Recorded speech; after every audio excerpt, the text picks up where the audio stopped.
কি ঘুমে ধরে না? আমার তো রাত 12টা বাজলেই ঘুম চলে আসে। জাস্ট দেখো আমার চোখ দুটো একদম ছোট ছোট হয়ে গেছে।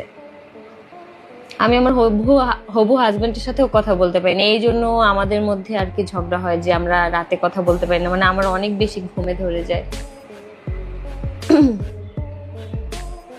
আয়াস কেমন আছে আপু? আলহামদুলিল্লাহ ভালো, আলহামদুলিল্লাহ। আমার প্রচুর পরিমাণে ঘুম আসতেছে, প্রচুর।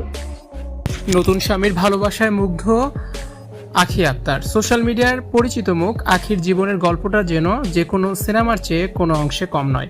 আহাদের সাথে বিচ্ছেদের পর একমাত্র সন্তানকে নিয়ে কঠিন বাস্তবতার মুখোমুখি দাঁড়িয়েছিলেন আখি।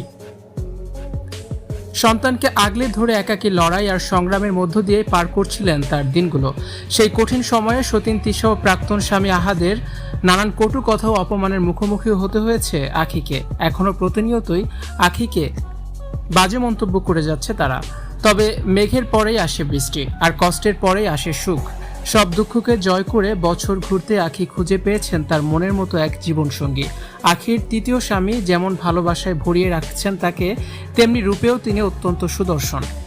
হবু স্বামীর এই উপচে পড়া ভালোবাসা আর মিষ্টি যন্ত্রণাতেই এখন রঙিন আখির প্রতিটি দিন।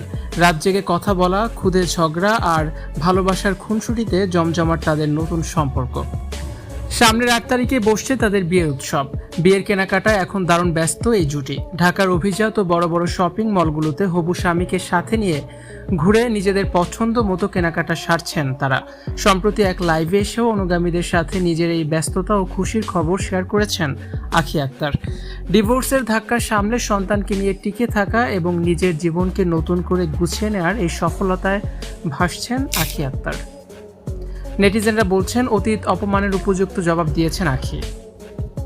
আগামী 8 তারিখে ফুটতে যাচ্ছে আখির ভালোবাসার শুভ পরিণয়ের ফুল। অতীতের সব কান্না মুছে নতুন স্বামীর সঙ্গে যেন আখির ভবিষ্যৎ জীবন সুখে শান্তিতে ভরে ওঠে, এটাই প্রত্যাশা সকলের।